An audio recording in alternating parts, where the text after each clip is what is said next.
Welcome to the office. We want to take another look at an example regarding quotient groups.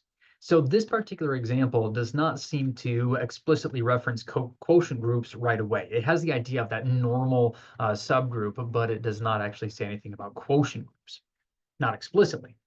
So let's let H be a normal subgroup of a group G and let M be the index of H in G. That is, how many left cosets does it have?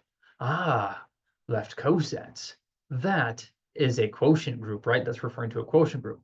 We want to show that A to the M is in H for every A in G. And that just seems really, really weird. But once you recognize that we're interested in talking about the number of cosets, we should really try to put this in the perspective of those quotient groups. So we have H is normal, which again is part of what allows us to talk about the quotient groups. So we can consider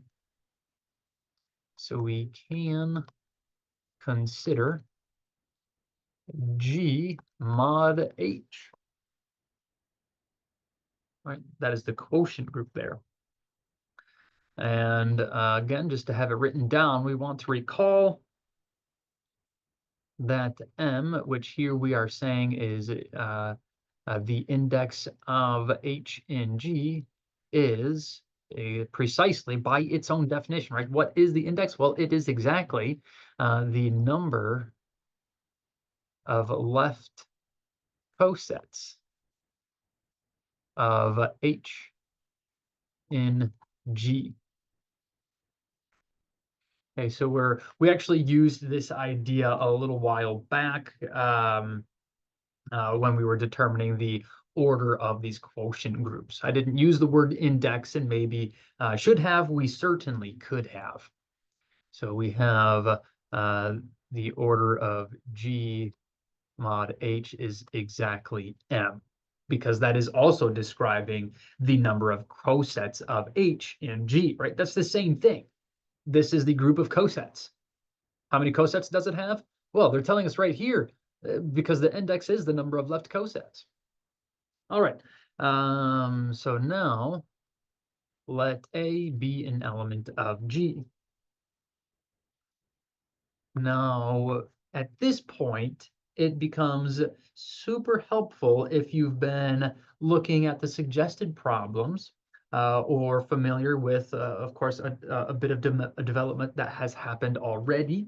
It should be familiar to you that if I were to take an element of my set and raise it to, let's see here, from somewhere, I'll include that in a moment. It should be familiar to us that if I take an element from the set and raise it to the order of the group, that's going to give me back the identity inside of that group. So this is going to give me back just H. And where do we get this information? Well, if you're taking the course with me, then this actually appeared in section 10, and it was precisely the suggested exercise 40.